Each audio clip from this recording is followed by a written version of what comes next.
Welcome back to the Mythic Dungeon International.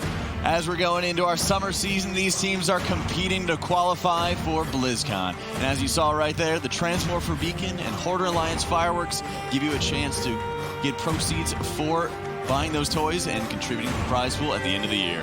I'm Jack, and joining me right now, we've got Sloot, Zyronic, and Tettles. You know, Sloot, one of my favorite Transmorpher Beacon transformations. Which one is that, Jack? One of the Blood Princes. I really like the vampires. And right now we got the Waxing Gibbous coming up over Europe as we're 7 or 8 o'clock or something like that. So vampires are coming out left and right. And Abrakeydabra with Dr. J at the helm is ready to take on Method EU. Take on Method EU. Not just that, but they're going to go into Dr. Waycrest Manor. Hey! What? What's wrong, Cheddle? Hey guys, are we gonna see Triple Rogue? Probably. Well, are we going to see Mistweaver Monk? We saw a little bit of Mistweaver Monk in practice. I don't think that Smok actually ended up playing it for their time trial runs. But if we're looking at our time trial runs for Waycrest Manor titles, Abrakeydabra dominated. It was like 30-40 second difference. Yeah, so Abrakeydabra had an 1853 where Method EU had a 1925. So there's a pretty substantial difference between the two teams. We're definitely going to be looking to see which Abrakeydabra that we're going to, we look to see the good version of Abrakeydabra, not the one that will just end up randomly throwing your key and wiping to something. But it feels like they end up just taking a bunch of 70-30 plays where they'll end up having just a bunch of really good stuff, but then that 30% does come back to bite them. They have a full team wipe and they'll just lose dungeons over those kind of things. House always wins. Oh, the Waycrest house? Ooh, Lady Waycrest always wins. You know it first, right? And if we go into a game 3, we'll see another King's Rest with a Toll to Gore in between for a nice, lovely dungeon sandwich here with Tyrannical bolstering teaming coming into this one. So massive amounts of trash, Zyro, in this dungeon, but we've seen thus far how well teams have been able to handle some of these larger trash pulls. There's been a couple instances of Pallet Gorgers running into the trash packs coming out, but we're seeing the Mistweaver! Hey, here we go. Smok coming in with the Mistweaver. I've been really excited to see this one. Sloot, let me tell you, Conflict and Strife, the major essence power unlocking Way of the Crane. We're going to see some incredible damage out of Mistweaver. I can't wait. Yeah, I mean, it's incredible to see a Mistweaver here. I mean, they're a healing spec, and they're really good.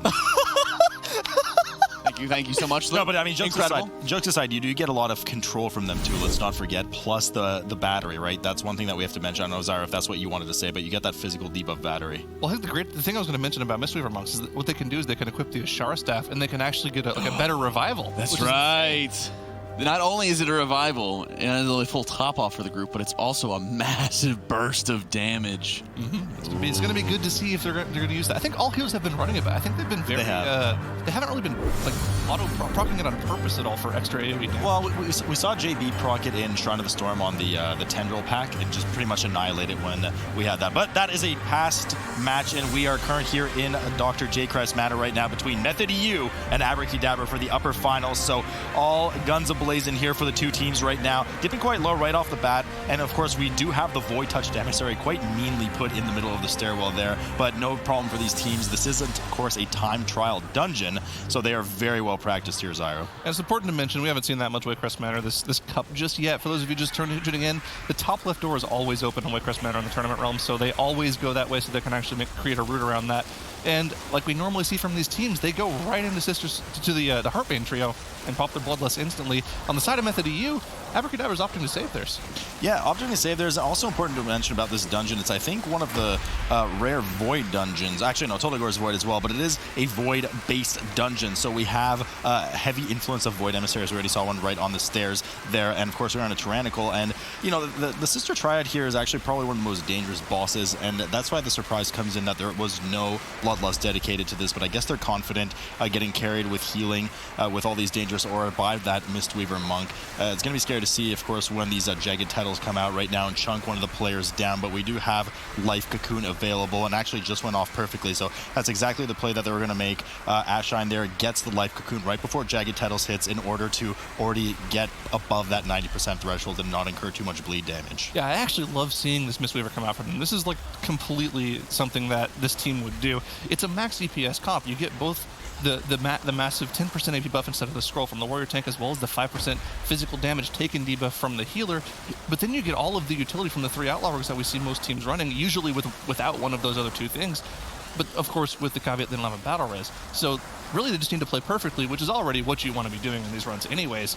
But if they're able to play perfectly, they'll just be that much faster than the other team. I mean, I like the approach from Abrakeydabra here, right? They're playing hardcore mode. There's no battle reses, and they're just playing perfectly, Forehead, right? There's no issue. Just never die and kill things before they kill you. But there is truthfully a lot of danger coming up from them as Sister Briar does go down in just a moment here. Method EU following suit just right on their trail, and both teams sitting at 4% trash apiece. So Abrakeydabra actually finishing that one off first. Yeah, I was going to say, they finished it first without Bloodlust, then I realized Method EU did pull a couple of trash mobs on top of the boss to cleave it down at the end, so that makes a little bit of sense. The cleave on the bosses, I mean, it's a recurring thing. We're going to keep talking about it because we see teams keep trying to do it to innovate their strategies a little bit, and it's kind of up in the air as to whether or not it's the better thing to do, because a lot of the times we've seen it, the teams kind of have to focus on multiple things at the same time. They might not be necessarily so efficient with the DPS, but another interesting strategy coming out of Abrakeydabra, it looks like they snapped all the trash mobs from the next room on top of this table here. We haven't seen that much snapping in Waycrest Manor before. Yeah, I don't know. That's tabletop rules right there. So it works just like we see in Ataldazar, just like we see the Braziers in Shrine. I guess it works here at the table, so interesting strat coming out of them.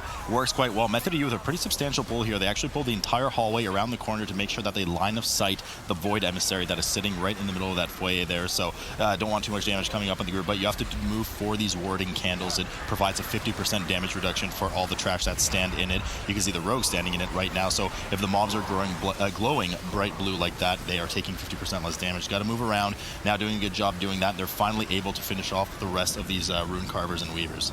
Now, of course, the question going through my head, and probably yours as well here, is what is Abrakeydabra planning to do with this lust? They've been sitting on it for a while, and that's kind of one of the interesting changes that we've seen from last season to this season in Waycrest Manor.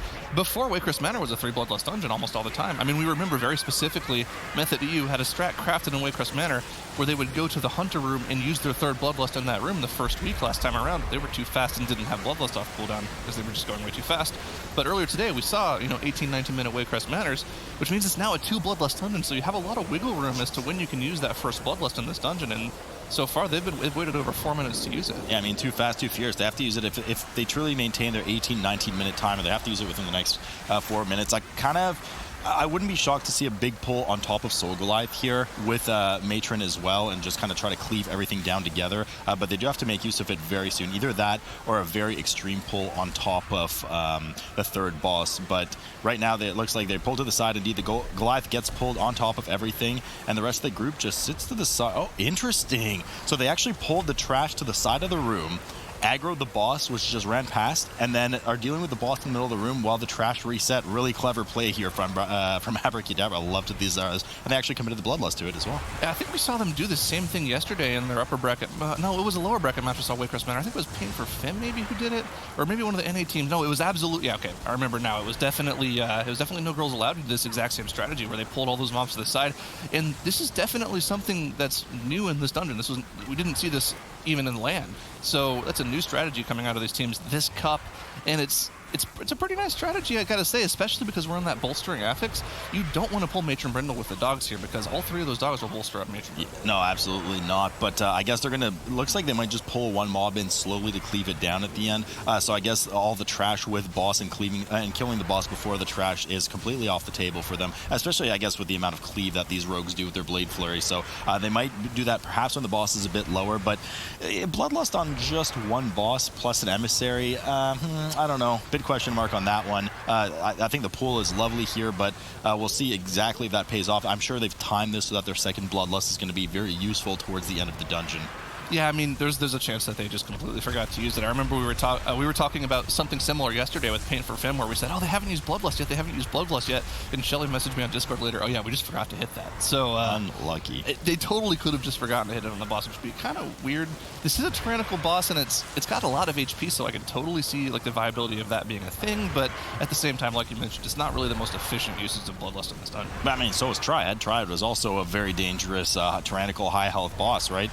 But I mean, whatever works out for them. Either way, they've certainly popped it early enough to get second use of Bloodlust somewhere else in the dungeon that it will likely be more difficult downstairs. But so it looks like they're not risking anything with the bolstering on top of Soulbound Goliath here. We've seen really aggressive pulls come out of teams, even with bolstering in a previous season. And I thought they were going to do something like that here, but they decided to. And as I say that, here comes the rest of the trash on top of Goliath. So they pulled it just a bit later, but nonetheless, 6 mobs right on top of Goliath as they try to cleave it down. But they do want to make sure the boss dies first here. Yeah, they did pull all the trash except for the matron pack. They don't want to deal with those dogs or matron at all because those dogs have a lot less health than everything else. And bolstering, that's just, you don't want to do that. That's not the play. But like you mentioned, boss goes down first, and then they'll proceed to cleave everything else down. And that was, it was pretty calculated. They cleaved everything down. All the trash was at below 20% when the boss died. So, big math, Gigabrain coming out of Dr. J there. Big math, Gigabrain indeed, as they get ready to go to the Maggot Hall right before Raal the Butcher, the 3rd boss of the dungeon for them. That was another option, and I thought they might use Bloodlust, but then again, just because of the high tyrannical health mobs, it's kind of very scary to combine some of the trash with that boss. You'd have to leave it alive for a very long time, and you can't really do that for rogues. So there's no point using it there, so we're just going to see them get rid of everything as much as they can within the hallway, and then likely within Raal's room before aggroing the boss. They might draw similar to what they did there with the Goliath. They might clear most of the room for Raal, not clear all the hallway, and then pull some trash into Raal's room when Raal is lower so he doesn't get bolstered. We'll have to see what they do exactly as they chew through the rest of this Void Emissary's health. Method, you have now down Soulbound Goliath as well and are dealing with the rest of the trash in a similar fashion. Not as clean, though, but in a similar fashion to Abrakeydabra. Yeah, and something I want to mention here that we kind of glossed over a little bit. I don't know if either of us mentioned it yet. You might have mentioned it during the boss, but we saw Zmok actually run off in the hallway and paralyze the Pallid Gorgers so that they weren't patrolling inside the entire hallway, so that they could pull those with this trash back on this edge of the hallway. Just little optimizations in their strategy. They would have had to wait for the patrol or pull with another pack, but they had it set up to where they wanted to pull it with this pack there, so they were just thinking about a minute in advance there.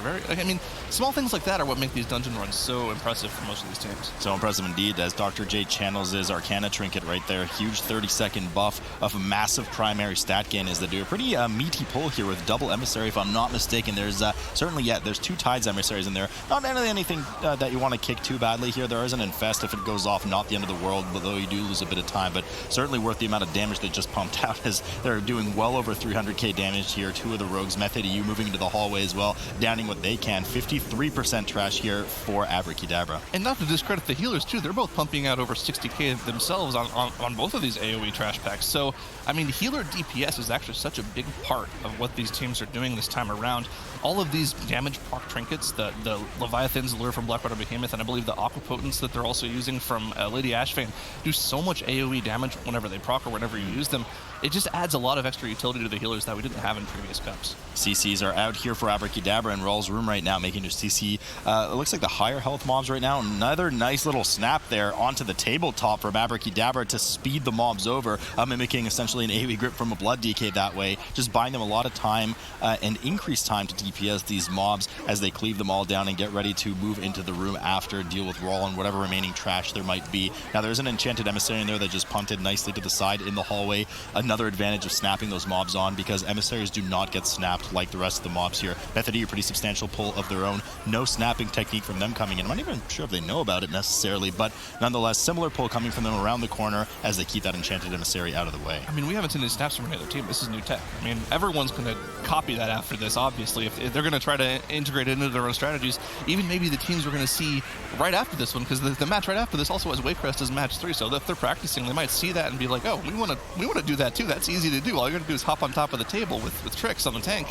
But they pulled the rest of the trash into this room with all of the Devouring Maggots, as well as the Witch here, as well, the Runeweaver. So they're just dealing with the rest of the trash that they need to deal in this top portion of the dungeon, and then they just have to go to the basement after they finish off this boss. Yeah, Raal is takes a long time. He's an immobile, high health boss. He's a big boy, and here they go, starting up for Abrakeydabra on the left side of the screen there. 81% trash on the board already. They don't have too much more to go in the dungeon. They'll be skipping a fair portion of the basement's worth of trash once they get there. Method EU, just slower. What can I say right now? They have 1 death on the board. That's already not helping their situation. That's an extra 5 seconds they need to overcome. They seem to have done pretty similar pulls after Soulbound Goliath to Abrakeydabra, but everything just slower by virtue of things things like snapping on the tabletop that Method U didn't do, just some cleaner pulls, finishing off the mobs in a much nicer, more efficient fashion on top of Soulbound Goliath that Method U had to cleave for a bit after. Everything's just looking really nice here for Abra right now. It is kind of funny because you can see that all culminate in a massive 17% boss HP difference from the two teams here. It is tyrannical, so that's maybe only, a few million HP, but these tiny differences in strategies, I mean, the snapping alone has probably made most of the difference for these two teams, not necessarily the Bloodlust usage. Both teams are going to get one more use of Bloodlust in the rest of the dungeon, so even though Method U has theirs up now, that's not really an advantage for them unless they planned on getting a third one on later, which wouldn't be good because both of these teams had sub 20-minute runs in their time trials. You're not going to get 3 Bloodlusts in this dungeon. So, I mean, these are just small little changes that they're making in strategies that's putting Abrakeydabra ahead right now. Yeah, and it's working great for them. They're even 1% ahead on Trash Zyra. That's huge. That's not actually that big. I'm just kidding. We're all here. 40% for Abrakeydabra. This is a very long-winded fight. Now, I'm going to be curious downstairs, if I'm not mistaken, since we are in a void-heavy dungeon, there's a couple of nasty voids on the way down, especially the one hiding in the corner of Lord and Lady Waycrest room right near that pillar. That one is a bit of, we can dodge this, we can ignore it, but if somebody slips up by accident, runs too far, walks too far, it has a pretty substantial aggro radius. So we're going to see if they choose a risky strat to ignore it or just get it out safely, but of course spend more time doing it. The about 15-16% boss difference is maintained here between the two teams. We do know Method EU has a particularly good prowess on single target damage, especially towards the ends of bosses. We'll see if they can make any of that up, but it looks like Abrakeydabra is just shutting that down and just continuing through with mass damage. Yeah, and I think one of the things that we were talking about with Mistweaver Monk is, they have way to clear them to do so much single target damage, but Zayle's kind of putting him to shame right now. He's doing 5k more single target DPS.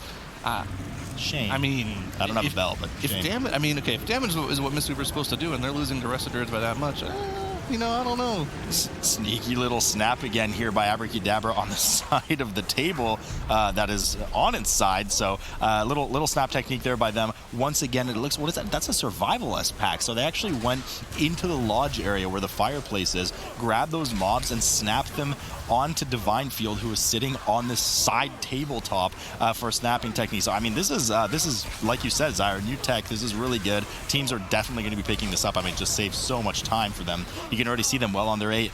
Not only have they finished the boss well before Method EU, but the trash afterwards. They're already headed down to the basement, getting ready with their mass stealth. There's a void somewhere in here. Indeed, they just ran past it, and there's going to be another void downstairs. Expect that the Shadow Meld should be coming out in just a second, so all eyes on those cooldowns. There they go. They drop all threat as they head down into the basement. Yeah, I'm curious what they're going to be doing here in Darkheart Manor right after this. They have the rest of this trash to do, and I'm not sure if they have to deal with any of the terrors that come after Lord and Lady Waycrest. This should be just enough percentage on its own after they finish the Void Emissary to finish them off in the dungeon. Then they can just go boss to boss afterwards. Boss to boss to boss, indeed. There's only 2 actually. So boss to boss. Yeah, there's Gloom Horrors. They can be a bit sneaky to get by. Sometimes somebody can clip them. It is a very tight space there. Gingy, unfortunately, got clipped on the way down and died. So of course, another death on top of that for Method U. They didn't waste the battle res, but wasted some time resing, and we now have a rogue vulnerable for 6 minutes without that cheat death. And we do know rogues, as brilliant and used as they are, tend to be a bit squishy. So thank God they have that cheat death, but we see them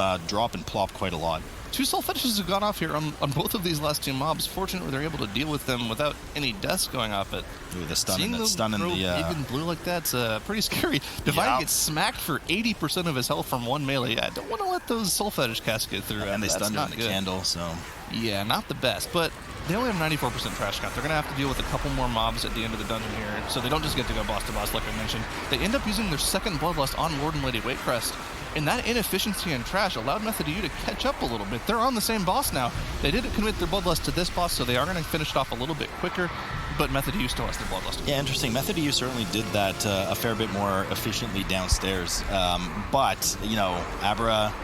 Well, it's a bit, obviously Method U is going to use their Bloodlust on Goraxpool, the final boss of the dungeon, so they're going to kind of balance that out a bit later, but 10 seconds, with how close these two teams are right now, 10 seconds is going to be a big deal for Method U by the end of the dungeon. Abrakeydabra now on the final rotation of Lord Waycrest before Lady Waycrest joins him, and they cleave both bosses down together, so as long as the tank can stay alive with the increasing damage output from Lord Waycrest, they will be able to just efficiently cleave them down. Zyra, you and I always talk about this, the efficiency of cleaving 2 targets at once, but then as a result, the increased danger of dealing with dual mechanics throughout the rest of the fight.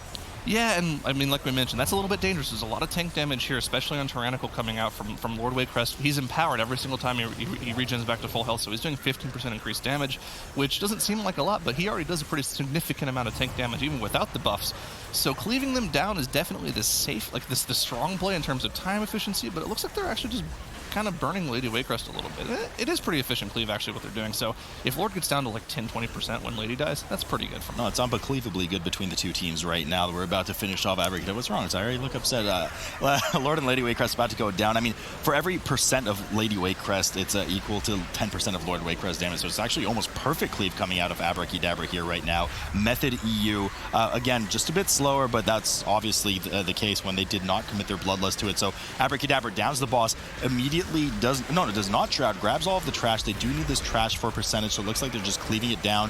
No tricks here with preventing the jumps from snapping or anything. They're just looking to power through this, using that Ring of Peace from Zmok. Excellent job by him, and just getting to Gorak Tool.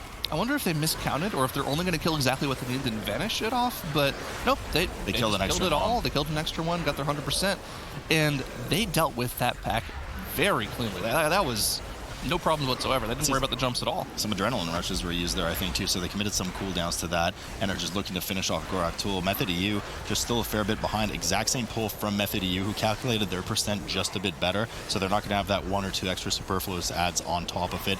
But, I mean, they have Bloodlust going for them. I just don't think it's enough for 10 seconds, Zyro. We'll have to see. 20% boss HP, which is where they're going to be when Method EU is actually able to pull this boss. Bloodlust for 20%, that's tough. We do always talk about Method EU's single target prowess. They've got some of the best just general WoW players in the game on their team. I mean, they keep getting world first, so they're doing something right. But I don't think it's enough to come back from 20% down. There is absolutely no way on that one right now because of the 2 deaths on Method EU, but we'll have to see just how much boss percent they can shave off if they even beat Abrakeydabra to the boss dying. But right now, Abrakeydabra showing why they were top on time trials and just absolutely perfect run so far from them.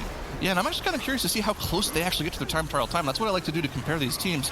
I mean, once again, their time trial time was 18:53. Looks like they're going to be a little bit slower than that based off their DPS right now. But, time trial times are the culmination of 5 days of practice and then going in and making sure you set the perfect run. So unless you don't have a perfect run in any of those 5 attempts, I mean, I'd hope you did with all the practice. Did you say 1853? Because 1853. They're not going to be far off. You're right. I think they're just going to be shy of that, but certainly not by a lot. Method EU, even with the Bloodlust, is not able to close this gap here. It's still a 20% boss difference. So they're probably going to get a second round of CDs. Now he's going to get access to Avatar. Well, actually has access quite frequently, but they're able to close the gap a bit now, about 15-16% between the boss. But I mean, that's going to be all she wrote here in a moment for Method EU on the first game. I mean, they're catching up a little bit. Genji got a 5 buff, and Mira's Touch of Death came up, but it's not, like you mentioned, not going to be enough. Abrakeydabra having an absolutely amazing run. Not quite time trial good, but 20 seconds off in a run is pretty solid. That's big there. And Abrakeydabra, almost flawless run here, taking down Method EU on the first game of the series. Abrakeydabra, very impressive there. And you mentioned Waycrest Manor at the start of this one, Salute. It really came to... Oh, okay. It really came to fruition there as they did an absolutely excellent run. And it was kind of a culmination of a lot of new things we've seen from a variety of teams so far, Tettles, in Waycrest. Yeah, it was definitely interesting. I don't know how much the Monk actually ended up bringing to this Abrakeydabra run compared to the rest of Druid, but overall, Abrakeedabra's run was very, very good. Abrakeydabra actually had a very interesting first boss compared to what Method EU was doing. Method EU elected to do a little bit more trash with a little bit more efficient pull, but then Abrakeedabra's Soulbound Goliath pull, them and Method EU did very similar Soulbound Goliath pulls. We also saw Paint for Femme and No Girls Allowed do something similar with how they ended up using Transcendence and just tanking Soulbound Goliath out in that courtyard area, and then just how you actually end up utilizing snap spots just in general inside of Waycrest Manor this season has been very interesting. We've seen a lot of teams utilizing like these tables and like these little just like random nooks and all of these other spots that you're able to actually just snap all of the mobs to you. Method EU was starting to look like they were about to try to pull it back on Lord and Lady Waycrest. Like they had just some minor hiccups early on, but it just felt like it was just too far out of reach. And Abrakeydabra, like you said, a near perfect run from them. It just kind of sealed the deal there. A very impressive performance by Abra, and this is kind of showing how well they're stepping up this season, especially against a team as highly touted as Method EU on this one's ironic. So that brings us over into King's Rest for the next series, and we've been seeing a lot of different groups for this one, but before we talk about King's Rest, let's talk about the MDT run that we have right now, Tettles. Yeah, we actually do have an MDT just for how the Soulbound Goliath pull ended up working out for Abrakeydabra. Of course, you had one of the rogues running over here to pull this pack of guards and disciples over here, and then while at the same time they ended up pulling these Thorn guards and this Thorn Shaper into Soulbound Goliath. Of course, they had already cleared out all of this trash and like these emissaries and all this other stuff that was in this area, and they were tanking Soulbound Goliath here. So yeah, we can actually see in the clip right here how they actually ended up using just the rogue. You actually do see a Shine here just running off to the side and grabbing those guards and disciples, and then you actually see Soulbound Goliath already sub 20%. It can be kind of dangerous in like a bolstering situation whenever you actually do pull trash into bosses, so making sure that the boss is low on health, and the boss doesn't in fact actually end up dying first for Abrakeydabra here, so they're actually going to have no bolstering issues, but it could have actually been very dangerous just because of how much is actually going on here. But you actually see Zmok here spamming his spinning crane kick, trying to do as much damage as possible whenever that trash does get pulled, so very comfortable for them, and that seems like one of the points that actually put Abrakeydabra in ahead. That coupled with just a couple of Method EU blunders there just sealed the deal for them in the Waycrest Manor. When you're playing it as clean as they were, any small blunder or something like that is going to set them pretty far behind, because at the end it was probably 20-30 second difference or something as well, thanks to some of those extra deaths onto that one. So next round is going to be onto Tol Dagor, sorry, not King's Rest. Let's see if we go into a game 3. So Zeronic, going into this Tol Dagor, we've seen a lot of early pulls and a lot of setup for taking some of the trash earlier on, because you're not going to be able to play as aggressively on those cannons. What are you thinking in terms of any innovation we might see here? I'm interested to see what Method EU has to do with the cannons, but I saw a tweet earlier today, I think it was from Now, who said, cannons and Tol Dagor, good thing we have a global elite on our team. I think he's referring to Jimmy. Yeah. Counter-Strike player. He's very good at that game, so maybe they're not so worried about, not having to get most of their trash count with the cannon. Maybe they're going to be doing more with the cannons than we see other teams doing. Maybe their global elite has such good aim that he'll be able to obliterate so much of the trash, though. I guess we're going to have to find out. So don't go anywhere, guys. The MDI will be returning with game 2 right after this. Abra is up 1 against Method EU. Hey, how's it going, Slip? I've been here the whole time waiting for the camera, to be honest. Oh, I bet you have. I mean, you've been powdering your head and everything like that, making sure that you're well prepared. But, we're hoping these teams are well prepared for Tol Dagor onto this one, Mr. Sloot, because as we mentioned previously, we have that time trial dungeon early on, one that Abra absolutely dominated. Now we're going into Tol Dagor once again, and Method EU, apparently, according to Zyronic's, been pretty confident.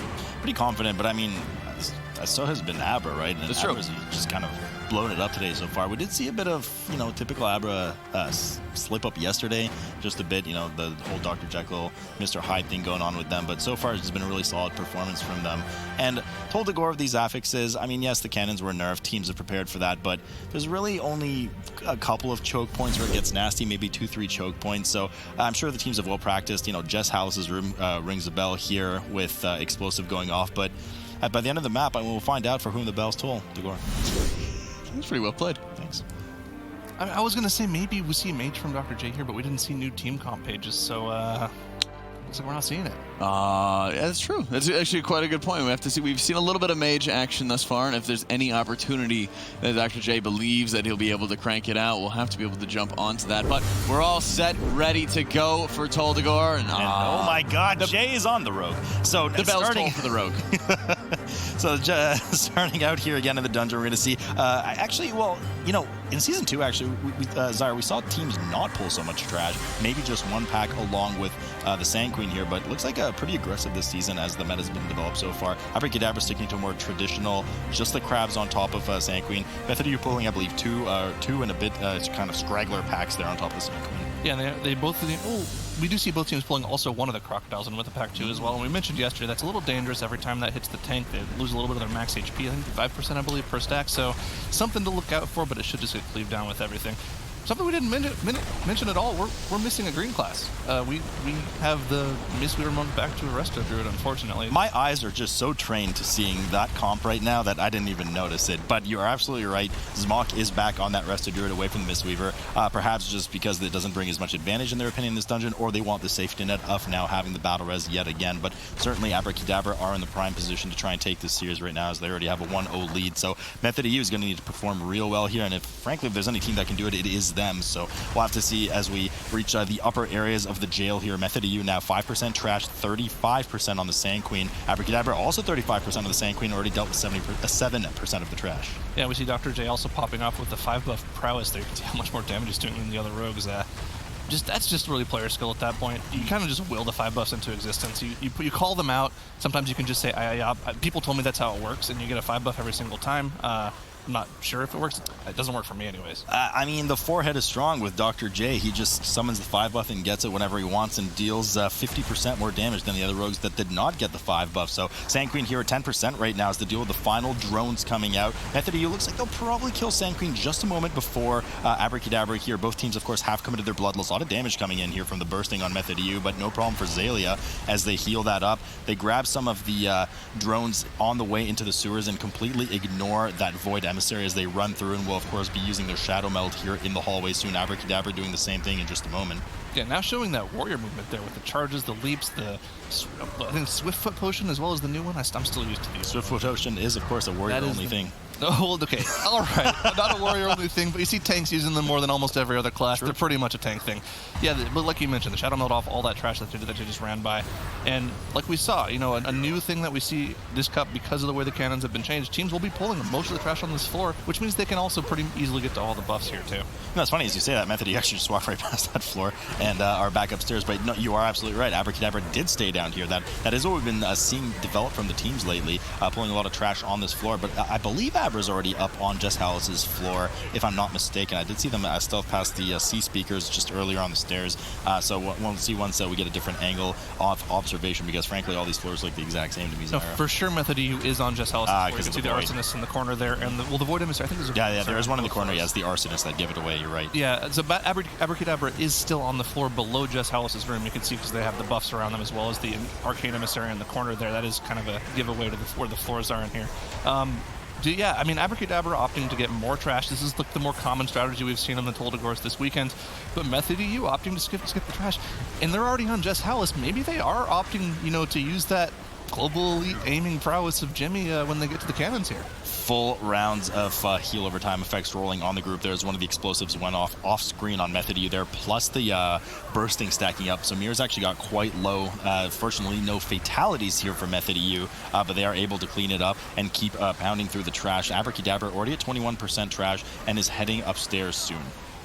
Yeah, I mean, they've already gotten through the difficult part. I believe they also pulled Jess through the wall as well, so they didn't have to deal with any of the trash on that side until just now when it gets pulled by proxy if the boss were running past them. So they do have to deal with this AoE. There's going to be a lot of explosives going out. They need to make sure they get all those. On top of that, there's a lot of kicks going off here that they have to manage. Not only do they have to manage all the kicks on Jess and Bobby Howlis, they also have to deal with trash kicks. They don't want any of those watery domes to go off either, so they have to be really careful here. Yeah, no, watery domes are the absolute worst. Let me tell you about that, Zyra. 24% for Abra right now. They're still working to kill most of the trash on the floor, as Method EU did do the kind of cheeky pull through the grate, as you said right now. 37% on just Hallis. They'll be well through this floor and a boss well before Abrakeydabra, who just has a small trash advantage as a, by virtue of killing all the trash on the floor, or most of the trash on the floor below, but a fair bit behind on the boss as a result. Yeah, I misspoke. It looked like there weren't any of the C speakers in the trash pack, which is pretty interesting as well. So they didn't have to worry about any interrupts. They just they perfectly pulled that to where they didn't have to deal with any interrupts. So boss is at 10%. Trash is all dead. They're good to go. All they do is finish the boss off. And they're past one of the major choke points we see for most teams, which is this particular boss with explosive. We've seen so many wipes in this corner of the dungeon. This boss is so weird because it was really non-factor for the first part of the expansion. Everybody just kind of blew through it, and with some buffs and some trash reconstruction, it ended up being quite a nightmare with explosive, and especially Sanguini Panini. But fortunately, we don't have that affix in this dungeon as Method EU rockets upstairs right over to the cannon area. Now, keep in mind, again, just if you didn't know, if you're just joining us in 8.2, they did nerf the cannons here. You can only get 5 shots per cannon, 100 energy, 20 energy per shot. So you can't just kind of YOLO all of the trash on the floor on top of it and get 80%. You could, but you would have to group everything up perfectly, make every single shot count. This is really weird. This is so different from what we've seen this entire weekend. Teams almost have 60% trash percentage before they get to this first cannon, and they're at 23%. This is similar to what we saw, pre-cannon nerf. They're doing the same strategy pre-cannon nerf, so I'm incredibly intrigued to see what they do with the cannon. Yeah, I mean, I think they're going to use it, and they're going to shoot out of it, Zyra, at some point in this map, but we'll have to see exactly. Well, happy birthday, by the way. It's a lovely casting with you today. Method EU here, grabbing. I mean, you're absolutely right. Everything is kind of slow and steady right now. They're just pulling one pack at a time. Emissaries coming in as well. There's a Ring of Peace area denial from Mirrors just to make sure that they can cleave down that Emissary. There are a few dangerous casts, Riot Shield being one of them that you have to interrupt, otherwise everybody gets decreased damage. And of course the Flame Caster is casting Blaze on the tank and Fuse Lighter AoE denial on the ground. So they want to make sure they separate those, have done that excellently, cleave down the Emissary of Tides, and I mean, still no cannon. Still no cannon. I mean, this is kind of similar. We see people not opting to use the cannon on any of the trash that's on the bridge, and they wait until they pull things out of the top floor, which makes a little bit of sense, right? Because you can kind of trap it all behind the doorway with your Ring of Pieces and your knockback from the Druid as well, which makes them more stacked. It makes more sense. You can also line of sight around the corner, so everything's stacked up on top of the tank. That makes a little bit more sense to do, so we're probably going to see that out of them.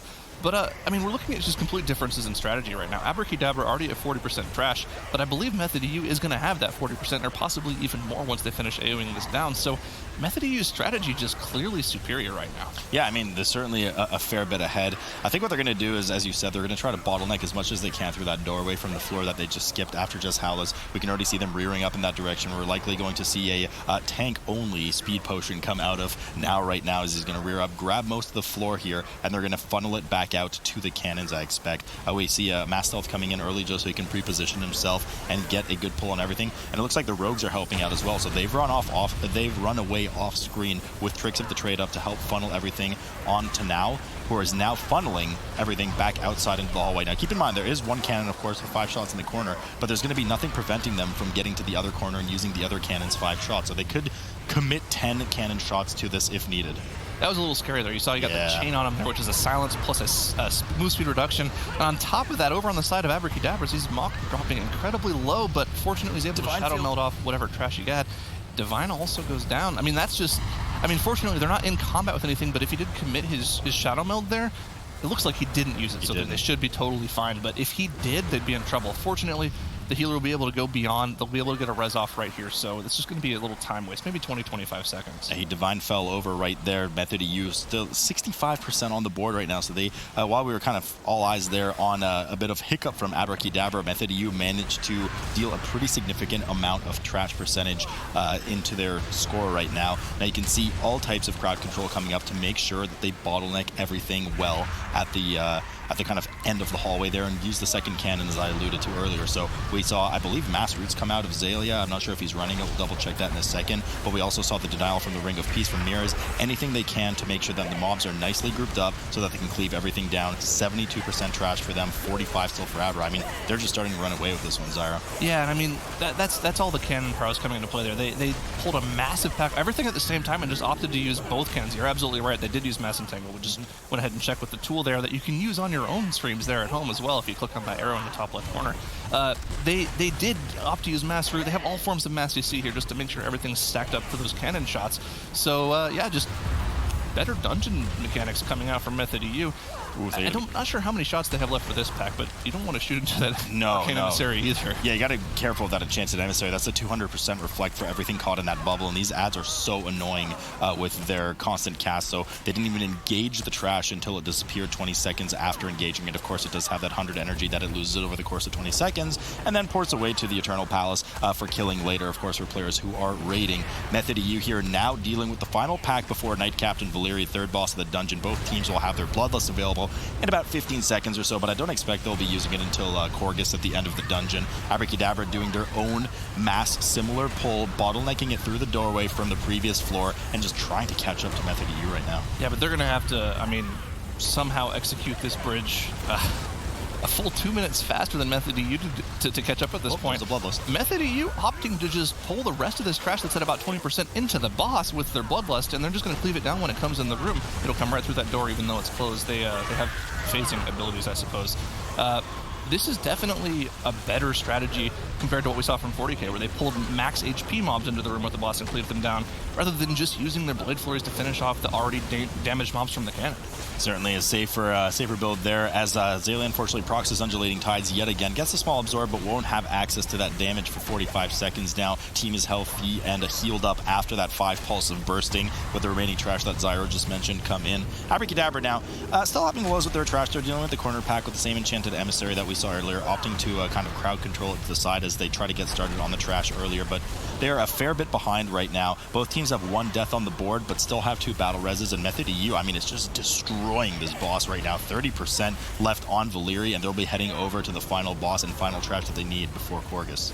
Yeah, and I mean, I'm not quite sure if that's enough. I mean, we saw a team before they were at 91% trash count when they finished off this boss before in the previous match, and they were able to finish off the rest of the trash to get to 100%. I'm not quite sure if there's enough to finish off the 12% here, but they've dealt with this boss as well. We can't really talk about Valyri too much.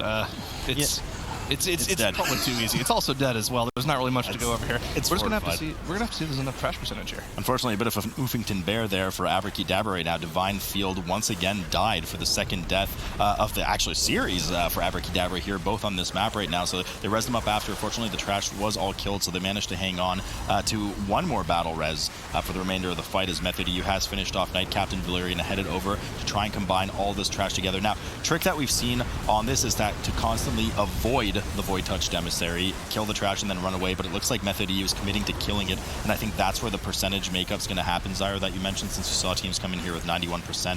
So we should get that from the Void Touch Emissary to start porting away. So let's see exactly how much it gives. I'm curious. It should be about 90 or 91%. There it is. Yep, so 90%. That's exactly what they need. They'll finish off the rest with this cannon and head over to Korgus.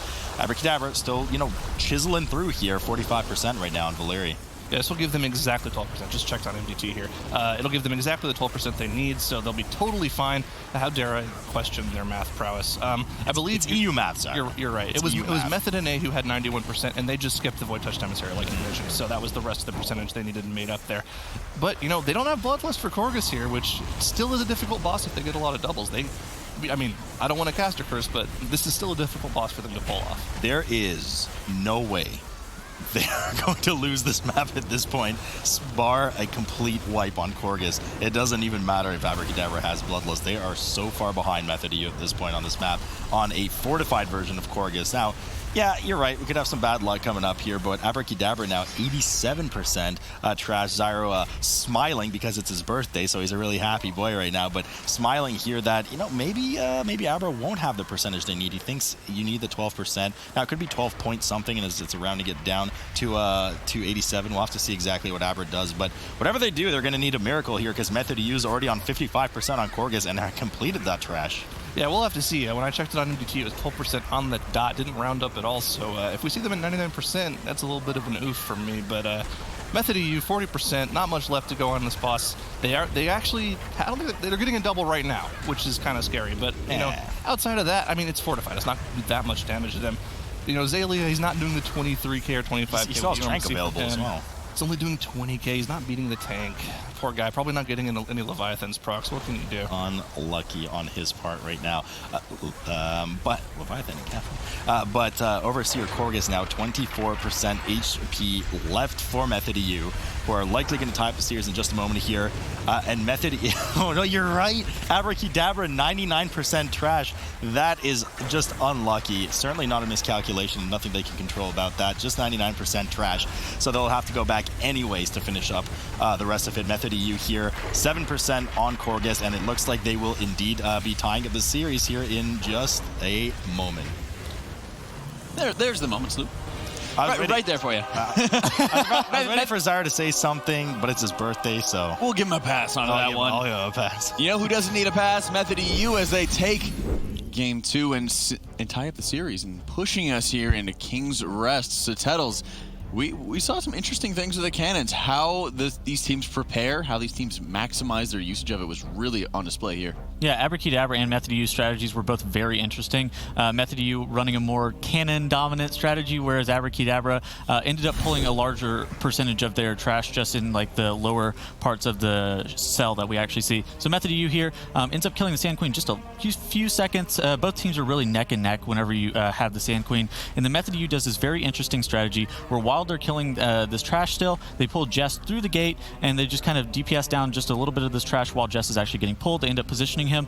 And then something important to note is that Method EU is at 23% trash count while they do actually make it up to these cannons. A lot of the times we've seen teams get up to like 40 or even like 60% trash count whenever they make it to the cannon. Abrakeydabra is sitting on Jess with 40% trash count at the exact same time that Method EU is making it to the cannon. So that was just more of like a progress to show where these teams were both standing at the exact same point in the dungeon. And then beyond that, Method EU, with their strategy and how they ended up dealing with the cannon and everything else, just really pulled them ahead. Of course, Abrakeydabra maybe had some issues with their trash count. Maybe somebody accidentally stunning one of the emissaries whenever it was teleporting away, so they may have missed count in that way. I don't exactly know precisely how they missed count, but even if they were in a position or were in the driver's seat, missing count is like really, really bad for them. It's horrible. It's really debilitating onto that one, but they didn't miss on count, and they didn't miss with those cannons. Method EU, we got to talk a little bit more about that. What's the clip you got here? Yeah, so basically for the analyst clip here, we actually see this huge pull coming out of Method EU. So basically whenever they ran into this room, they ended up just kind of DPSing down some of the packs without using the cannon, just so that they could actually pull like almost this whole entire level. You actually do see Frag here basically sacrificing himself to the cannon, to bursting and to explosive, and it's going to be okay, because after Frag does end up actually going down, you actually see the mobs kind of like turn the corner. Gingy, now Miraz, and all of them are just like standing there as far away as possible, and you're going to have the second cannon to be able to use to clean up those mobs that you have left that Frag was actually able to not end up getting there. So this was actually a very interesting strategy, and it was very similar to what we actually saw in the first season with how you would actually do like 80% of the dungeon with cannons. So it was very nice to see this strategy from Method EU, and it was some really solid innovation, even though these cannons do only have 5 shots apiece now. It really was less is more, as it seemed almost exactly what we've seen before, but they have to make some certain adjustments to be able to make up for it and continue to make sure that it still works. So the efficiency there, absolutely incredible. We'll see how efficient these guys are going to be when we go to Game 3 in King's Rest. So don't go anywhere, guys. You're not going to want to miss this one. Welcome back to Mythic Dungeon International as we're getting ready for our Game 3 between Abrakeydabra and Method EU. Now it's time to go into King's Rest to decide who is going to be moving on into the grand finals and who drops down into that lower bracket. Take it away, guys. We are going to take it away here in King's Rest right now. And we've seen, Zyra, this dungeon has a pretty forgiving athletes. As we know, King's Rest can be really nasty in a tyrannical environment. We got Fortified. Bursting only has a couple of scary spots. We have, of course, those minions of Zool in the first room, and then the Ooey Gooey Rich and Chewies in Machimba's room. Not too much danger. We've seen teams, just kind of range it. And Skittish, who cares? You got 3 rogues, 3 rogues on each team. So Skittish, not a problem, especially with warrior tanks. Even after the damage nerf shouldn't be a problem because tank threat was buffed per node in your neck now with the new essence system. So no problem there. We already see an aggressive pull with the Colossi for Abrakeydabra straight into the room. What do you think about this, Zyra? That was okay. The Colossi pull is weird by itself, but what Jay did, well, Jay's dead now. That is weird. Jay died. Wait, no, that's not weird. Jay's dead. He already committed his cloak. I'm not sure. I think he was trying to clear out the minions with his cloak early on, but he was stealth, so he didn't actually pull the minions, and then he ran back after turning on the Void Emissary. That was all very weird. I'd love to see a replay of what happened there, but like that seemed like it was just a mistake. That was very weird from them. But outside of the mistake and the death, similar pulls from them, pulling 2 packs, popping their Bloodlust. This might only actually be 1 pack from Abrakeydabra, which seems very safe. But they popped Bloodlust. They also popped the Bloodlust too. That's really weird. Something's going on with them right now, but a lot of instability here for Method EU. We do have, of course, the healer highlighted for Method EU, Zalia, and that allows us to see the different buffs, up to 3 of them running on the different members of the team. So you can see Tranquility hot on them, and various just heals from Zalia to see how much HPS he is pumping off on that pull. I think he reached well over 100k there, so just making sure the team's nice and healthy with the bursting and just immense amounts of damage from that fairly aggressive pull where they did commit their Bloodlust. So already Method EU ahead in this dungeon, 12% on the trash, 0 deaths for starters. I mean, Jay kind of had that silly death at the beginning, so 7% on trash. Zyra, I don't know. This is, I think we're back to the whole Dr. Jekyll, Mr. Hyde thing with Abra right now. I'm not really sure what to make of this beginning of the dungeon for them. Yeah, I mean, just everything in this first room has been way more efficient for Method EU. Not only did they deal with the minions right away instead of waiting until after the first trash pack was dead, but Method EU has also been chain pulling their trash. Even though both teams only pulled 2 packs worth of Bloodlust, the second mobs started to kind of, die and get low HP, they said, okay, next trash pack, let's keep chain pulling. And you can see the difference. Method EU is on their last trash pack right now, while Abrakeydabra still has 2 of them left to deal with. 2 of them left to deal with, indeed. Method EU now waiting for the Golden Serpent to spawn. Golden Serpent that did have its debuff, the damage over time debuff, of course, that it puts on players, but Disaster here, let's put that on hold. Abrakeydabra, I don't know what's up here, but almost a full team wipe coming out of them. It is going to be a full team wipe. They have no way to get away outside of, okay, so we did have the Vanish from Ashine, just making sure he gets a bit of time saved for the group, but this is an absolute disaster here for Abra. Method EU, their dungeon to take, I mean, it's very early on, anything can happen, it's a very tough dungeon, but I mean, with a team like Method EU, you're going to have to hope for a miracle to try and catch up to them at this point, Zyra. Yeah, I mean, Method EU are a team that, when they know they have an advantage, these are confident players, and we keep talking about, the level of players they are. Clearly, they're all some of the best in the world at their class, but they're also very, I feel like they're very streaky players, and if they know they're playing well, and if they know they have an advantage, it doesn't really faze them at all. They don't get nervous about messing up. These guys are just rock-solid players, and you can't really bet on them to make mistakes going forward. Abrakeydabra is going to have to pull out some interesting stuff to even have a chance to come back on this dungeon, and we saw 2 more deaths coming out from them right now. Swag and Divine going down. This is Oofington Bear the second here. I mean, this is rough for Abra, and the problem is with a fairly linear dungeon like King's Res Zyra, there's not a lot of room for creativity. There's room for creativity in the Berserker Bridge, of course, and some of the typical skips that you do, and I'm not really sure what's going on here. They aggroed some more trash before the rest of them were rezzed. Divine feels still dead. Zmok goes down again. Jay goes down again. Swag never even got rezzed. Ashine, I guess, had another Vanish up his sleeve, so he managed to avoid that, or he committed his Shadow Meld to that, but it's an absolute mess right now for Abrakeydabra. Method EU, I mean, they're just coasting through. Golden Serpent now in single digits of % already. And I mean, I feel like you really have to talk about Abrakeydabra as a team at this point. Like, we always coined them as this sort of all-star team of players, because they do have players from Shells Angels who won last year's MDI Global Finals, and on top of that, they also have players that come from Method PogChamp who got 3rd in that final. So when we look at this team, it's like, they have all the pieces to form a really good team, but they've never been able to get past that 3rd place point. I mean, we almost call it just the curse of 3rd place that Dr. J has, because he got 3rd last year, he keeps getting 3rd this year. What can you do? You have to play better than this. We keep seeing this from them. Yeah, I mean, you're right. They have all the pieces in place, but Method's already fallen to pieces once, so they're not going to do it a second time. So they're going to make sure to just top off this tournament and just represent the strong team, the dominant team that they were in the final season. They're trying to get over that hiccup that they had against Method in hard to call it a hiccup. They did get swept, but that was a really tough loss for them. And Method EU's back on the prowl now for that top spot. Abrakeydabra is looking great in that first map, but I don't know. I don't know what to say about them. This is even beyond the bad times that they have. I mean, this is just some of the worst I've seen them at. This is just not their dungeon right now. It's not working out for them. So I think they're probably just spending a second to regroup here. But every second they spend, Method EU just gets further ahead. No, I completely agree with you on Method EU. Like they got 2nd place one time and they instantly hit their limit. They don't want to do that a single time afterwards. And they're doing this same Guardian pull that we saw before. I mean, the Guardian pull with this trash room, with this gauntlet, it's still more difficult than pulling it with the boss. I think I like the boss pull maybe a little bit more. I disagree. We saw tank deaths both times, so maybe they just weren't quite practiced, or maybe it's just incredibly difficult to do. But the Guardians themselves are just substantially less dangerous outside of the damage output on the tank, because you can now control and direct where they cast the Suppression Slam. That was one of the biggest dangers of pulling them with this gauntlet in the first place, is that you're in a small enclosed room and it could cast on anybody and you'd have to kind of run away and it could be really bad. But as long as the tank is just keeping them faced in the same direction as much as possible, then you have nothing to worry about. Who cares where you combine them at that point? And I guess to make the devil's advocate argument is, now we've seen both of those strategies twice. We've seen the gauntlet pull, we've seen the boss pull both times, and the gauntlet pull went clean both times, and the boss pull, they had a tank death both times. So, just based off of results, pulling it with the gauntlet seems like the safer thing to do. So, makes sense in hindsight. But, I mean, there's not really much to talk about in terms of like team versus team here. Method EU is coasting through the dungeon, and Abrakeydabra is still struggling to get through that first trash room.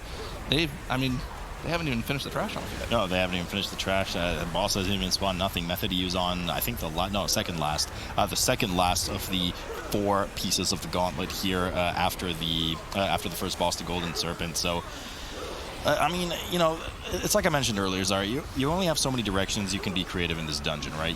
We've seen some creativity with pulls in Machimba's room, combining some of the constructs with the boss. You know, how do you separate the GUIs in there, etc. We've seen some different packs, especially now that the emissaries for Bejeweling is out. We've seen, you know, different packs get skipped on the Berserker Bridge. So it's just, I don't know, you know, we're going to see some awesome creative stuff from Method EU, probably from Abrakeydabra once they get to those bridges as well, but there's no way you're making up an 8 death difference, and I don't even know how many seconds they lost just with the runbacks. I mean, they're probably gonna kill this boss if they one-shot it here, and I mean, that's a big if right now, going off of how they're playing. I mean, it's a fortified boss, maybe that's a little big if or a big oof. That's a little over the top. I'm sorry, it's a little toxic. I'm not trying to be toxic. They're gonna be 5 minutes behind in this dungeon, not to mention the 40-second death timer, so you're gonna have to see multiple full team wipes coming out of Method EU, which is a team that I think in all of the cups, we only saw them in double-digit deaths maybe one time, and that was a very unfortunate motherload. I think we saw 3 bomb deaths back-to-back from Xaylia, which was... that must have been a tilting dungeon for them, but I think they still won that tournament. They never lost a tournament, so you can't really fault them for having one bad dungeon. So I'm not really sure what to say. Method EU isn't a team that tilts really that hard, so... You know, asking them to wipe is not going to happen. This is a completely different strategy in this room, though. The strategy that we've seen from other teams here is that they'll AoE all of the fluids down at once, and anyone who can't immune the debuff just outranges it, and the rogues finish it off with Cloak. They're opting to do 2 smaller pulls instead. And heal through it, probably, because well, I mean, we'll see. They're about to die off here, and I don't see now moving just yet, and Xaylia is still in there, so it looks like they are just going to straight heal through it. The stun did come out of now. They're about to die here in a second, but they're backing up towards the other embalming fluids. Yeah, so they're just trusting that Xaylia can power heal through this. We're probably going to get a nice view of the different HOTS coming up on the group right now, but huge amounts of healing HPS coming out of Xaylia just to stabilize the group, and no problem. I mean, worst thing that happened there was Xaylia proc just undulating tides. It happens. It happens for all the healers constantly, and they've moved on to the second half of the room now. Excellent view of the mountainside as well. A beautiful view. Those mountains are pretty breathtaking. But we did see all of their personals used, except for the Dampen Harm on the Monk. They did commit Touch of Karma as well as both cloaks from the rogues, so they don't have any personals for when these emissaries, when these fluids die. I'm not really sure. They have Trank, so yeah, Xaylia has their back. They should be fine. All they got to do is use that and maybe healing potions, which, by the way, I don't think we've mentioned Abyssal healing potions a single time this tournament. New healing pot that does almost half your HP when you use it. It's a massive amount of about 135k, something like that. And increased by versatility, so it's a lot of healing. So it's a pretty ridiculous amount. No problem for them here, and they do manage to squeeze by. Oh, everybody gets just a bit low there. Mirrors, unfortunately, does fall over, but nothing to the caliber of a full team wipe. Fragments does proc his cheat death on top of it. A lot of HOTS coming up, of course, from Xaylia already. Everybody's properly blanketed for that 6 stack of bursting. Managed to pull it off. A bit sloppy, I'm sure. In their practice runs, they probably did that. They knew exactly what they were pulling and lived through it, but perhaps it was a bit of a coin flip scenario, and this time it just didn't work out in their fully clean favor. Abrakeydabra is now in the gauntlet area, has pulled the same constructs in the room, and is just trying to desperately climb back into action on this map. His Method EU is already working on Machimba, who is at 80%. Yeah, you know, I'd love to see a comparison, like side by side, maybe later on, some sort of analyst cut possibly, about which of those strategies is faster, because it would seem to me that dealing with all of the bursting stacks at the same time with Rogue Cloak seems like it's a safer strategy. It might not be as cleave efficient, but being able to deal with every mob that has the same amount of HP relatively seems like the safer play to me, or like the smarter play in terms of effective cleave. It's just an interesting side fact. I'd love to see which strategy ends up being the better strategy in just terms of time efficiency. But in terms of dungeon strategy, I'm really interested to see how Method EU plans on dealing with the rest of the dungeon. I really liked the strategy that we saw from No Girls Allowed, where they opted to pretty much skip as much of the gauntlet trash pack up here on the bridge as possible. They only dealt with 1 Berserker, I believe, which are the really dangerous mob that we see teams wipe to all the time in this dungeon. So Method EU usually are the kings of innovation. I'm interested to see what they have to do in this dungeon. They have been the kings of innovation, but I mean, to be fair, a lot of teams have innovated so far. I mean, we just saw the tabletop snaps on Waycrest Manor for Abra when they dominated that dungeon previously. But Fragments just dipping a bit low on HP here, of course, does not have access to that cheat death that procced on the Trash Prior with the high amount of bursting stack that they decided to just kind of power through. And as we've seen, especially in this fortified environment, they're holding on to that Bloodlust and not committing it too much in, but they're likely going to do a more aggressive pull or a larger pull somewhere on the Berserker Bridge, which will be coming up in just a moment, as Machimba is now about to fall here for Method EU. Abrakeydabra still waiting. I mean, just they're still on the they're still on the gauntlet right now. After that, they have to deal with the GUI room and Machimba, something that Method EU is well past. And like we mentioned before, they're a full 5 minutes behind right now. That first boss pull, I mean, they're actually 6 minutes behind counting the deaths. Here we are in the first trash room. They have their bloodlust available. They're doing the very large pull that we saw, I believe, from one of the teams last time around. Same thing, bloodlust popped, Berserker, and the next pack afterwards also pulled. Emissary of the Tides is getting rooted just out of range. Now, that aura that it has that stops interrupts and CC is actually very small. It's not very large at all, so you can be quite close to it and still be able to CC/interrupt the mobs like you see here. They're pretty much right next to it, but they're totally fine with all of their interrupts. They are also line of sighting a little bit, too. Maybe they're just a little bit too close. Not quite sure. They're line of sighting there because now is actually in quite a dangerous situation. He had 2 stacks of the Berserker debuff on him, the bleed, and he already committed his shield wall to it. So once those 8 seconds wore off, he had cast coming in. He had the bleeds wear off as well, but he was at 20% health, so he actually did that as a defensive measure to make sure to interrupt those spectral bolts for coming in. But now we have a healing totem in the middle of the area. Azalea is undulating, has proc, now is back to 2 stacks, doesn't have the shield wall available, and we have just ticks of bursting all over the group, but they should be able to stabilize here, as now it does pop another defensive through it and has Avatar available as well for that increased rage gen, so he can spam a bit of Ignore Pain just to help Azalea heal through everything. And even through that mess, Zyro, Azalea still has Trank available. Yeah, that's actually something interesting I just noticed. Genji got the bleed debuff, but he didn't swap to his dwarf for this dungeon, which is kind of weird. We usually see rogues play dwarf in this dungeon so that they can remove those bleeds. And you can see his name. It's Genji Nelf. He's on his Night Elf. I wonder why he's Night Elf for this. Might have just forgotten to swap characters, or because I believe you can swap as many characters as you want now, not just one. So that's maybe just an oversight from them, or maybe they're using it for... I can't think of what you'd use Shadow Meld for in this dungeon as a rogue. You can just vanish things off. Yeah, I'm trying to think of him doing something solo in order for the team to skip. Maybe somewhere on the bridge he's going to do something like that and use a Shadow Meld, but nonetheless, I mean, Fragrance is indeed a dwarf. We can see that cooldown on his stone form is still about only halfway through. Another bunch of bursting in on Method EU, no problem for them, as they kind of prepare for the rest of the bridge here. I'm going to be curious to see what they skip. They wait for the bursting to fall off. Abrakeydabra, they kind of know they're in trouble here. The fairly aggressive pull coming in from them, but it actually it's not that aggressive. It looks like it's only half the room, similar to what Method EU did with all those GUIs on top of only one construct. Method EU indeed does skip the entire bridge in order to get ready for the third boss here. Zalia has procced his staff as well, so we see that debuff there. Not going to have that available for the rest of the dungeon either. Yeah, he must have procced it on that trash pack just now, which makes sense because it's a double Berserker pack. It's probably the most dangerous pack they were on, so he does proc that. Oh, that Ashara staff. I'm not going to try to pronounce the name. I think it's a new Ashara, something like that. I got you. He does proc that Prodigy's Potency. It stacks up. Every single stack does about 2k damage and healing to everyone within an AoE radius. It's a big revival, pretty much. A huge arcane explosion. It's a good revival. It's a great... Okay, it's revival if it was actually good. There we go. What I'm saying. He did proc it on that pack just for the extra AoE damage, which is, you know, that's what you want to see. Being able to auto-proc your stuff is pretty cool. Yeah, no, it worked out great for him, and it is indeed a new Ashara. So you were correct. It's just Ashara's name with a new at the beginning. So difficult one there, but we got it, Zyro. We got it, Birthday Boy. Kula now down to 25% HP. I don't think they have. Actually, we have Stone Form available on Fragrance and on. Actually, he's the only dwarf. It looks like. Yes, he is. Okay, so, I mean, Fragrance is the only get-out-of-jail-free card if another Sever Axe goes up. Of course, they don't have access to Blessing Protection, no Paladin available for them, but they can indeed Shadow Meld off the debuff between the mini-boss spawns here for the third council boss of the dungeon. Abrakeydabra, always keeping an eye on them, still working through the trash and getting ready to soon pull Machimba. They haven't even started the second boss, whilst Method EU is halfway through the third boss. Right. I wonder if we're going to see something similar from them with the Explosive Totem. I remember last dungeon we saw the Explosive Totem going off, and we were like holding our breath, waiting for how much damage it did to the group, and then we're like, oh, it's fortified. It doesn't do that much damage. They can just pop personals or cloak through it, so it's not that big of a deal. I don't think that's a strategy we'll see from most teams, and we do see both Zalia and one of the rogues hopping off to finish off that Explosive Totem first, so maybe that was just a weird new strategy from one team, like, oh, we forgot to swap to it, just pop the personals and live. That was kind of weird, honestly. I mean, everyone in this group has, if I'm not mistaken, the totem kills itself when it pulses, right? Like, it doesn't keep pulsing. So if that's the case, everybody in this group has enough defensives, and I believe, and I'll check right now, but I believe now is running Safeguard as well, question mark? Maybe he's not. But nonetheless, I mean, everybody has enough tools to survive as needed on this one, so, I mean, yeah, but why risk it, right? Unless you're doing it on purpose so that the healer can try and proc the staff. We're talking about Fragments a lot.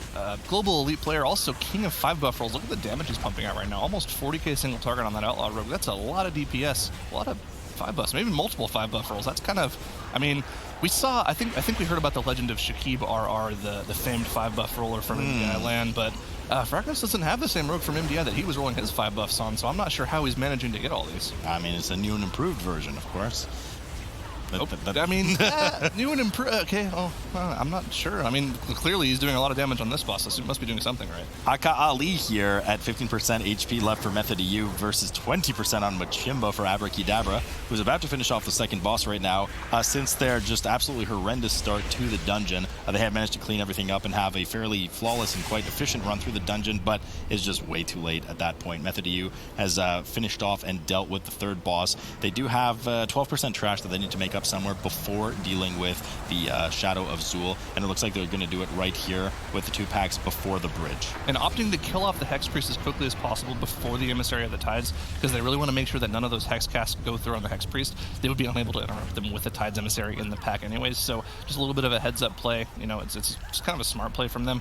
On top of that, I don't think they have quite enough. They need to pull a couple extra mobs here to get that extra 12% that they need, and they do have a Beastmaster in this pack. We got to watch out. We've seen some guys fly off the platform here from that Beastmaster, so hopefully it doesn't happen to him here. I mean, for my entertainment, hopefully it does, but certainly don't want that for team efficiency and the team winning right now. A bit of damage coming in here from the bursting stacks and the remaining hits from the mobs on Method EU. Nothing that Zaylia can handle, of course. Just look at that HPS right now. He was maintaining about 90 to 100 before during the initial pull of that pack, but they're able to just chew through the rest of this. They should get to 96% trash, or at least very close to it, 93. Yeah, it'll be 96. They know what they're doing here, and they'll be heading over to the Shadow of Zul. Now, the Shadow of Zul does give 4%, and will complete their 100, and then they'll be off to the last boss, as Abrakeydabra is just now finishing their first heavy pull on the bridge.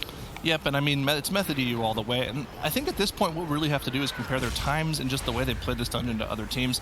I really would have liked to see the strategy that we saw from No Girls Allowed, because I feel like their strategy was like the safest route, and actually pretty impressive routing in general in this dungeon. You only, like I mentioned, you only have to deal with one Berserker with that strategy, which is definitely the safest way to do the dungeon. The Berserkers are almost always where you see deaths come out on tanks or any residual DPS that get them, which is one of the reasons, like I mentioned earlier, why you play Dwarf in this dungeon, because if you're playing Dwarf, you can eat one of those bleeds and then just stone form it off.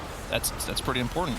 They're on Shadow Azul right now. We always mention how difficult Shadow Azul is for tanks to deal with, especially Prot Warriors. They don't have any very good mitigation against that shadow damage, so you see Zaylia pumping heals into the tank here, but no tank death here? Ooh, talk too early. Tank death. Caster curse. Sorry, I did it. I didn't mean it. I'm sorry. No, I take it back. Now you're good. That's my fault. Take it off the board. It's my fault. Give me the 5 seconds. Yeah, but I mean, indeed, Prot Warrior has a lot of strength. Sustained magic damage intake is not one of them. I mean, you're not specking into IP trades. IP only does so much, and you only have 15% DR on a 20-second uptime from that spell reflect. So now does go down. They do commit their battle rest to it. Another charge of which they will get momentarily. Of course, 96% trash on the board. There is just an error in display currently. The Shadow of Zul does give 4%. So technically speaking, Method EU is indeed at 100%. They are done with their trash. No worries about that. King Dazar here, 90% HP as Abrakeydabra is they're killing things on the bridge. Yeah, they're still doing the dungeon. They're still dealing damage and also healing the rest of the group at the same time while trying to get through the rest of the dungeon, going from point A to point B. So, I mean, credit to them where credit is due. It looks like the dungeon's been pretty clean at this point. This is, I mean, I believe at this point when you're a team like this, you know you're not done in the tournament, right? You pretty much have lost the series unless something catastrophic happens to Method EU. And they've kind of treated this as a practice run. I'm not sure. I mean, this is practice for next cups. We're not going to see King's Rest again today at this point. But, you know, they still are playing out the dungeon, which is important to do because you never know if the other team's going to mess up. You have to play like you still have a chance at all points. And I mean, just, you know, out of respect for the competition and everything, they're doing what they can, but certainly at this point, their mind is probably set to getting in the lower bracket, getting back out of the lower bracket, and trying to face back against Method EU. But they'll have Method NA, well, maybe they'll have Method NA at some point in the competition. That lower bracket is a scary one, but for now, you know, they're just going to chill out. The team's going to go get a kebab, have a nice meal, take it easy, have a drink of water, and come back, as Method EU right now is at 33% on Dazar. And of course, Abrakeydabra will get a little of a break. We have to play the lower bracket match to determine who's going to play them for the rights to go to the grand final later on. Between, I believe, No Girls Allowed and who's our other? Is it Pain for Fem? Or yeah, I believe it's Pain for Fem. So we should. Oh, sorry, it's Method NA. My brain's all over the place right now. We do see, however, Method EU. I wanted to talk about Method EU here. This blazing fast time. I believe the fastest time we saw earlier today was a 23-minute time, and they're not even going to get the third Bloodlust off here. That's interesting because they're going to clock in at 22 minutes, which is indeed a smaller number than 23. So this is definitely a faster run coming out of Method EU right now. Very good salute. Who ends up reverse sweeping Abra, which is, I mean, you know, that's a magic trick, really. Yeah, that didn't work out for them. So Abra deplete Dabra here, but it didn't work out in their favor. They started so strong, and you're just like, oh my God, this is the team we're looking for. And then it just got progressively worse. I mean, a bit of issues on Tol Dagor, and then King's Ref's complete flop at the beginning. It really was, and that's one of the examples of just some of these dungeons, and we've seen it with Shrine a little bit as well. If your early pulls are not getting started the way that you want them to, leads to some tilt, all kinds of other problems, Tettles. Yeah, and you actually do have a Shadow Bolt volley here coming out because the Emissary of the Tides is actually not dead yet.